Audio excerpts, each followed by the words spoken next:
c'est pas tout, c'est que j'aimerais qu'on parle un petit peu de la sophrologie en elle-même. Oui. Parce qu'au-delà du changement de vie, c'est aussi une discipline qui peut probablement apporter beaucoup de choses à quasiment à tout le monde. Chaque individu peut y trouver quelque chose. Oui. Alors. Est-ce que tu peux nous en parler un peu? Qu'est-ce que c'est, d'où ça vient et qu'est-ce que ça regroupe? Parce que ça peut être assez flou pour beaucoup de gens. Pour moi, ça l'était il y a quelques mois. Qu'est-ce que ça peut bien être? D'où est-ce que ça vient? Qu'est-ce que c'est comme origine et qu'est-ce que ça recouvre en gros? Oui. Alors c'est vrai que c'est toujours difficile d'en parler de la sophrologie parce que c'est avant tout une pratique, la sophrologie. Quand on pratique, tout de suite, on se rend compte de ce que c'est. Mais tant qu'on l'a pas pratiqué, bon, c'est difficile. Alors, je vais essayer de mettre des mots, en tout cas, sur, comme tu dis, d'où ça vient, qu'est-ce que c'est, qu'est-ce que ça apporte. Ce qui nous intéresse, c'est surtout qu'est-ce que ça va nous apporter d'en faire. Alors, la sophrologie, on l'a définie comme l'étude de la conscience, de la conscience humaine, de sa propre conscience. Chacun va étudier sa conscience au travers de cette pratique. Alors le but, c'est de vivre plus harmonieusement, plus sereinement et plus pleinement sa vie. Voilà, alors au départ, la sophrologie a été créée par un monsieur qui s'appelle Caicedo dans les années 1960, et qui était neuropsychiatre et qui cherchait d'autres méthodes que les méthodes de l'époque pour traiter ses patients dans le domaine donc de la neuropsychiatrie.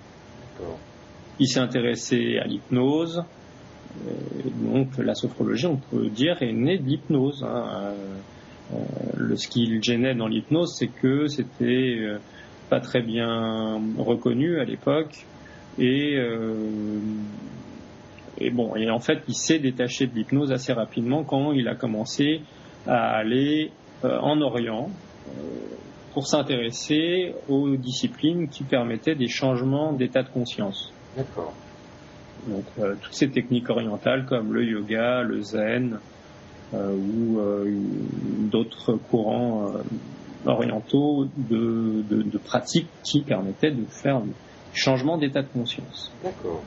Voilà. Et à partir de ses voyages en Orient, quand il est revenu, il a mis réellement en place cette méthode qui est issue du coup de plusieurs courants. Comme on l'a dit, l'hypnose, des techniques orientales comme le yoga, le zen, des techniques de relaxation occidentale qu'on faisait déjà en Occident au début du XXe siècle. Et également un courant philosophique sur lequel il s'est beaucoup appuyé, qu'on appelle la phénoménologie. C'est un courant aussi du début du XXe siècle et dont l'objectif est d'avoir toujours un nouveau regard, de regarder toujours les choses autrement, sans a priori, de remettre toujours les choses sur le tapis, de les regarder toujours d'une manière différente pour aller à l'essence même des choses. D'accord, regardez comme elle. Voilà. Donc ça c'est les fondements, si je puis dire, de la sophrologie. Mais là où il a été assez génial, c'est qu'il a créé des techniques avec tout ça. Il a créé des techniques qui sont utilisables facilement pour l'occidental. Oui, c'est pas qu'une philosophie. Voilà, c'est vraiment une méthode et qui est dénuée de tout fondement religieux. Ça aussi, c'est intéressant. Parce que on peut avoir du mal avec ce qui est derrière les techniques orientales. Ça correspond pas forcément à notre culture et notre spiritualité. Alors que là, c'est dénué de tout fondement religieux. Voilà, on est très très loin de toute pensée magique. Oui. On écoute, peut-être il y a une dimension sur le corps, je crois. Oui. On écoute des choses qui sont hors de la pensée magique, c'est bien ça. Ouais. Là, on est comme je le disais, on a comme fondement la phénoménologie qui est de regarder les choses comme si c'était la première fois. On essaye de mettre en place ce regard, donc de retirer toutes nos croyances qu'on peut avoir sur les choses, tous nos a priori, Donc réellement, on s'éloigne de toutes les croyances qu'on peut avoir autour de différentes religions ou autres. C'est quelque chose voilà, un regard voilà, le regard d'enfant, le regard du débutant. Alors on se rapproche en ça du zen. Le zen met beaucoup en place ce genre de regard aussi. Mais bon, dans le zen, il y a quand même derrière ça Bouddha, et c'est quand même une technique qui est religieuse. C'est une pratique spirituelle, mais religieuse, le zen. Alors on n'a pas ça du tout en sophrologie. Bon, alors qu'est-ce que c'est concrètement la sophrologie? Ça va être des exercices de respiration, de concentration, de visualisation. On va également faire des mouvements, des mouvements qui sont assez simples, ou prendre certaines postures. Bon, c'est des choses qui sont très simples. Le gros intérêt, c'est qu'on va être capable de refaire ces exercices que le sophrologue va nous avoir appris seul. D'accord. Et au travers de ces exercices, renforcer ou conquérir l'unité qu'il peut y avoir entre notre corps et notre esprit. Comme tu disais, effectivement, on va beaucoup s'intéresser à notre corps quand on fait de la sophrologie.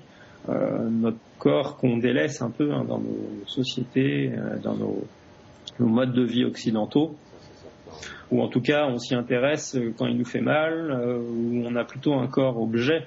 Oui. Il y a un corps. Ou un mois avant d'aller à la plage, parfois aussi. Voilà, c'est ça. On veut avoir un beau corps, mais c'est plus comme on veut avoir une belle voiture. C'est plus un corps objet que vraiment un corps vécu, ressenti et incarné. Donc c'est ce qu'on va s'attacher à faire en sophrologie, c'est de passer d'avoir un corps à être un corps, réellement. Unifier la pensée. Voilà. Alors comment se passe? Pardon? J'ai unifié. Pardon, que dis-tu? Unifier en quelque sorte la pensée du corps. Voilà, c'est ça. Ouais. Alors, comment vont se passer les séances? Dans un premier temps, on va avoir le sophrologue qui va enseigner ces techniques en utilisant sa voix. Alors ça aussi, on peut se rappeler que la sophrologie est née de l'hypnose. Et que, comme on a pu voir, les hypnothérapeutes, ou en tout cas même l'hypnose de foire, dans les cabarets, ce genre de choses, l'hypnothérapeute va utiliser sa voix pour amener la personne dans un état de conscience particulier. Alors, on a toujours ça en sophrologie. Pardon ? Surtout dans la branche ericksonienne de mémoire. Ça, c'est quelque chose de très ericksonienne. Voilà, l'hypnose thérapeutique, ericksonienne, comme tu dis. Alors moi, je connais pas très bien l'hypnose, mais je sais que, comme les sophrologues, ils utilisent leur voix. Alors, avec sa voix, le sophrologue va guider ce qu'on appelle le sophronisant, c'est l'élève, pour le guider dans la pratique.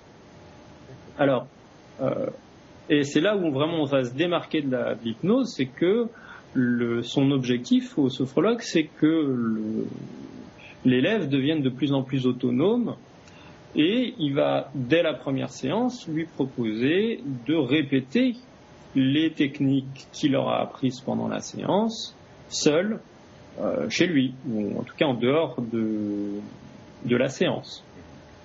Et pour renforcer cette idée d'autonomie, le sophrologue, au fil des séances, va parler de moins en moins pendant la pratique pour que réellement la personne, l'élève, soit autonome et dans son expérience et puisse réellement se détacher du sophrologue peu à peu. D'accord. Alors, donc ça, c'est vraiment... Oui. Cette pratique, donc, elle est essentiellement individuelle avec le sophrologue, en groupe. Comment ça se déroule? Oui. Alors effectivement, la sophrologie peut se pratiquer en individuel ou en groupe. D'accord. Et c'est aussi ce qui en fait sa force, sa richesse, c'est que on peut travailler avec des gens qui viennent nous voir en cabinet pour des problématiques diverses. Souvent problèmes de confiance en soi, problèmes de gestion du stress, d'avoir des angoisses dans certaines situations, des problèmes de sommeil, ou préparer une épreuve qui peut être angoissante également. Donc voilà, les gens peuvent venir nous voir avec une problématique spécifique, en général plutôt en individuel, mais on peut aussi faire un travail en groupe alors les gens qui viennent faire du groupe peuvent aussi avoir des problématiques comme cité précédemment, mais parfois c'est un peu plus diffus. C'est voilà, je veux pratiquer cette méthode pour peut-être apprendre quelques techniques pour mieux gérer mon stress au travail, pour me renforcer, retrouver de la vitalité, savoir me détendre. Mais il y a certaines personnes que je prends en groupe qui ont des problématiques précises et ça avance quand même également dans ce domaine-là. Alors, si on parle un peu de ce qu'on fait pendant ces séances, soit en individuel, soit en groupe. En individuel, comme on a une démarche qui peut être un petit peu plus spécifique, puisqu'il y a un objectif quand même qui est identifié au départ, on va avoir des techniques qui sont un peu plus mentales, entre guillemets. Quand je dis mental, c'est qui vont être peut-être plus de l'ordre de la visualisation, où on va progressivement aller de plus en plus vers l'objectif qui est demandé au départ, qui est spécifique à chacun, qui est individuel. Alors que en groupe, on va faire une pratique qui est beaucoup plus corporelle. Cette pratique, on l'appelle la relaxation dynamique. C'est le nom de cette méthode qu'on fait en groupe. Et alors, comme son nom l'indique, dans relaxation dynamique, il y a dynamique, donc on va mettre le corps en mouvement. Ce qui peut être contre-intuitif pour quelqu'un qui pense relaxation, donc qui pense quelque chose de très immobile et de très inférieur en fait. Voilà, ouais, c'est ça. On a cette idée relaxation, détente égale immobilité, égale intériorité. Ce qu'il va y avoir aussi au travers de cette méthode, la relaxation dynamique, mais on va alterner des moments plus dynamiques et des moments plus statiques dans lesquels on va justement intégrer, récupérer toutes les sensations qu'on aura provoquées au travers de ce mouvement. Et pourquoi on fait ça ? Parce que on a ce principe en sophrologie qui est de renforcer notre schéma corporel, notre corps. Alors dans le schéma corporel, il y a le corps affectif, le corps psycho-affectif, il y a le corps, l'image du corps, il y a beaucoup de choses au travers du corps. Donc c'est pour ça qu'on parle de schéma corporel, et donc de vivre son corps au travers de cette méthode comme une réalité. On essaye de vraiment vivre son corps comme une réalité, pas comme quelque chose qui est fantasmé. C'est pourquoi on fait tous ces mouvements pour vraiment incarner son corps réellement. Voilà. D'accord. Et alors, toi, en tant que sophrologue, qu'est-ce que tu te sens apporter vraiment aux gens, toi, à titre personnel ? Parce que c'était le but de ce changement de vie, d'ailleurs. Voilà, quel est le sens pour toi que tu donnes ça ? Alors, comme je le disais au départ, moi, ce qui m'intéressait, c'était tout cet aspect de relation d'aide. Là, j'ai ce sentiment d'aider les gens. Et c'est là où c'est difficile, cette pratique de la sophrologie, quand on est sophrologue, c'est que parfois on veut tellement aider les gens qu'on aimerait se mettre à leur place et leur dire ce qui est bon pour elles. Oui. Et là, on rentre dans quelque chose on reprend le contrôle sur la personne. Donc c'est vraiment le danger de cette méthode, c'est un moment de croire que ce qui est bon pour elle, nous on le sait. Oui. Alors, moi, du côté des gourous dans ce moment-là. Eh ben oui, voilà. On peut rentrer là-dedans et même sans s'en rendre compte, on croit être bon pour l'autre et en fait, on se méprend puisque c'est la personne qui sait ce qui est bon pour elle, ce qui est bon pour elle. Les coachs ont un peu le même problème, je crois, d'ailleurs. Et oui, voilà, c'est là, dans toute relation d'aide, on peut rentrer dans même le psy, n'importe qui, on peut rentrer là-dedans. Donc mon objectif, c'est vraiment de leur passer, moi je suis plus un passeur, de leur enseigner cet outil qui est la sophrologie, donc ces différentes techniques, et que les personnes soient responsables finalement de leur bien-être, de leur, on pourrait même dire de leur santé, au travers de cette méthode, puisque plus elles vont répéter ces techniques, plus elles vont s'apercevoir que elles ont une qualité de vie qui est améliorée. Elles ont un meilleur sommeil, elles gèrent mieux leurs émotions, elles ont un regard plus positif sur leur vie, elles renforcent leurs valeurs, qu'est-ce qui est important pour eux, elles donnent du sens aussi à leur vie au travers de ces techniques. Progressivement, elles voient ce qui est important ou ce qui l'est moins, elles apprennent à prendre du recul. Donc moi je leur apporte cet outil qui finalement leur permet de vivre plus harmonieusement. Voilà. Tu es un passeur, comme tu dis. Petite parenthèse d'ailleurs, s'il n'y a pas qu'en sophrologie, comme tu le mentionnais, c'est vraiment intéressant. Donc toutes les disciplines qui ont trait à l'humain, c'est-à-dire qu'il va y avoir, on peut trouver deux types de personnes, celles qui vont mettre en avant l'autonomie de la personne qu'elles aident, et celles qui vont mettre en avant plutôt la dépendance à leur futur conseil de la personne qu'elles aident. Et là, je pense qu'il faut être très attentif à ça, en sophrologie comme dans toutes les disciplines d'aide, en coaching, voilà. Ça a déjà été traité dans un autre article de ce blog sur le coaching, etc.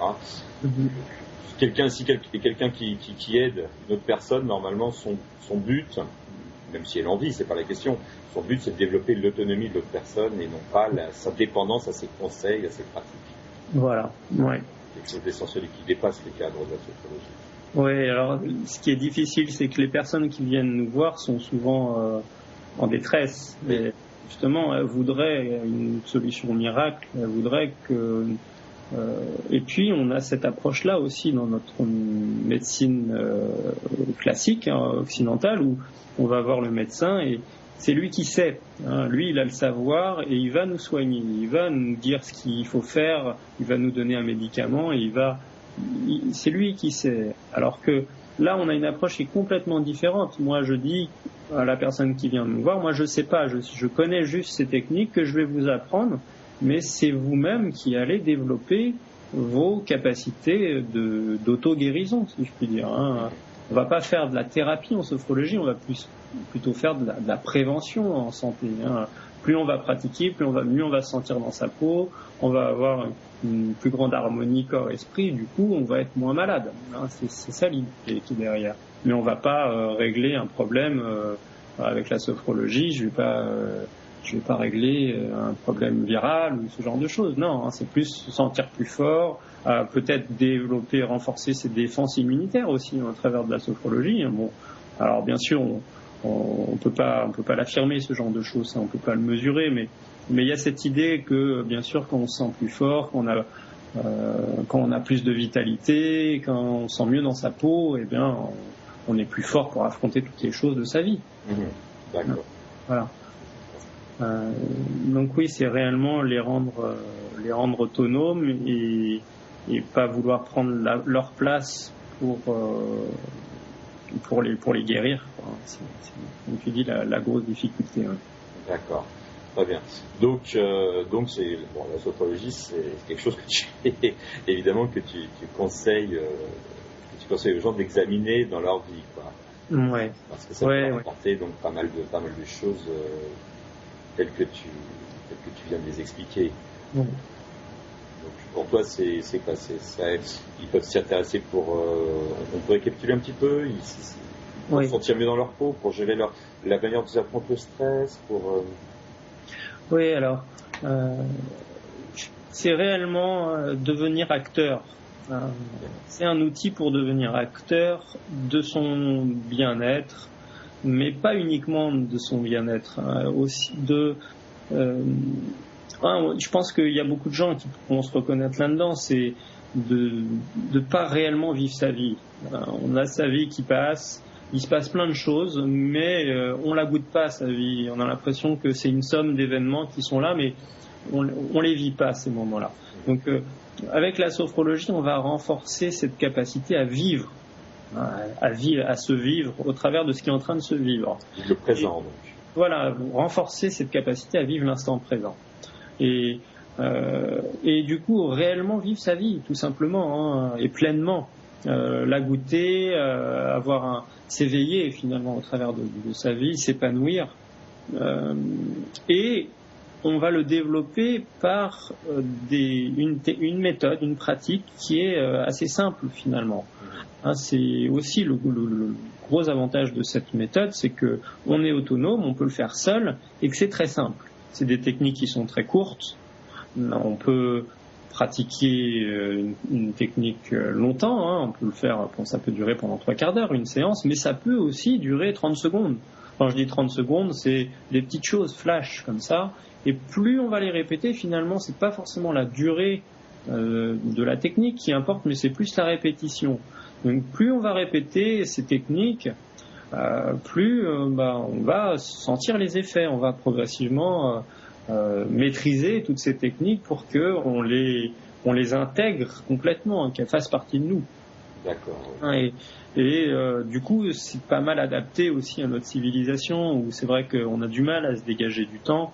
Le temps est précieux, et là, cette méthode, on peut la pratiquer dans notre quotidien très rapidement, très facilement, sans avoir besoin d'avoir une tenue particulière, sans avoir besoin de mettre un Bouddha au centre de la pièce. Tu vois, c'est dans notre quotidien qu'on l'intègre. Je prends parfois l'exemple même de certaines techniques flash qu'on peut faire dans les transports en commun, en entendant le bus, ou je ne sais. Voilà, à n'importe quel moment qu'on attend, qu'on est avec soi et qu'on a du temps, on peut appliquer ça. On peut appliquer ça aussi juste avant d'affronter quelque chose. Tiens, on va rencontrer quelqu'un, en tout cas on veut s'entrer dans ce qu'on va avoir à faire, se recanaliser, on met en place une petite technique qui peut nous aider. Et plus on va répéter ça, plus on va le maîtriser, et plus on va se sentir fort et confiant. Ça nous donne beaucoup de confiance de sentir que on peut reprendre un petit peu les commandes. Oui. Acteur, comme tu le disais tout à l'heure. Voilà, acteur, c'est ça. Et pas dépendre des autres sur notre bien-être. Voilà. Écoute, c'est très intéressant. Moi, il se trouve que j'ai le bonheur d'être ton élève depuis quelques mois. Sinon, toi, par exemple, pour essayer cette discipline, est-ce qu'on peut te trouver? Tu as un site internet, des contacts? Oui, alors j'ai un site internet qui c'est www.sofroquotidien.fr. D'accord, on va mettre le lien en écrit dans l'article. Ouais. Voilà, donc il y a tous les renseignements, toutes les informations pour me contacter. D'accord.